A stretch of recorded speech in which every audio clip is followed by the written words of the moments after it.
Well, we're getting to that time of year again where people of the internet are coming together in real life, and most of them for the first time. What with Polycon and LeakyCon and VidCon and whatever the con, there's a lot of, hey, I want you on the internet going on. I'm not pretending to be the end-all be-all on tips on how to act naturally during the uniquely awkward situation that is meeting friends online, but I decided to throw 5 in the fray in the discussion of people talking about what it's like to meet people online. My first tip is in relation to height. Even if you've talked to this person several times on Skype and have had in-depth conversations about how your heights vary, you still might experience a jarring effect when actually comprehending that person's height. Number 2.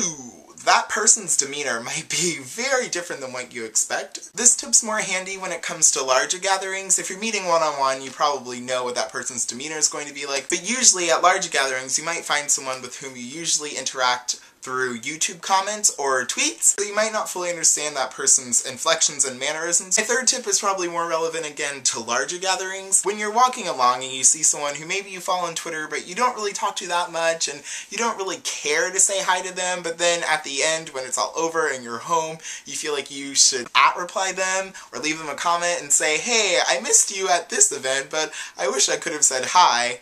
Probably don't do that. From what I've heard from others, it's either sad, annoying, or awkward, and I know that I've done it a couple of times and I felt that I just made the person feel awkward. My fourth tip revolves around memory capturing usage, like this wonderful thing through which I'm broadcasting to you right now. I'm one of the people who doesn't want to be that guy with his camera out and recording the whole thing and making a recap video, although in the end there does have to be that guy who has to record it all so we can all watch it on YouTube and reminisce. And my last tip is not be yourself and have a good time, even though you think it is, but it is something similar to that, and it's remember how you act, and remember who you are. Even though I'm kind of a primarily extroverted person, I still like to have my own quiet time when it's at the larger gatherings so that I can just hear nothing and just be around no one, because I'm around a lot of people and I'm hearing a lot of different things and it can be overwhelming. I know for a lot of people it's a question of money and age and distance, whether they can meet friends that they've met online in real life, but I can definitely assure you that it is something to which you can look forward,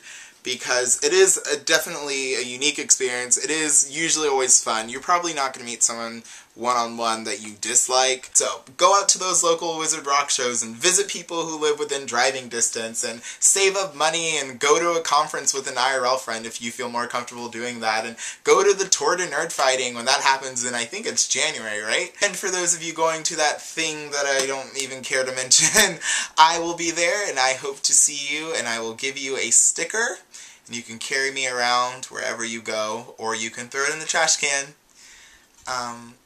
My feelings won't be hurt, but they will be. If I have never met you before and I'm not going to meet you this weekend at that thing, I hope that we meet at some point in life, and we actually will. We will definitely we are going to meet in real life. I promise. It's going to happen. We're going to meet, so just get ready for it. See you in my life.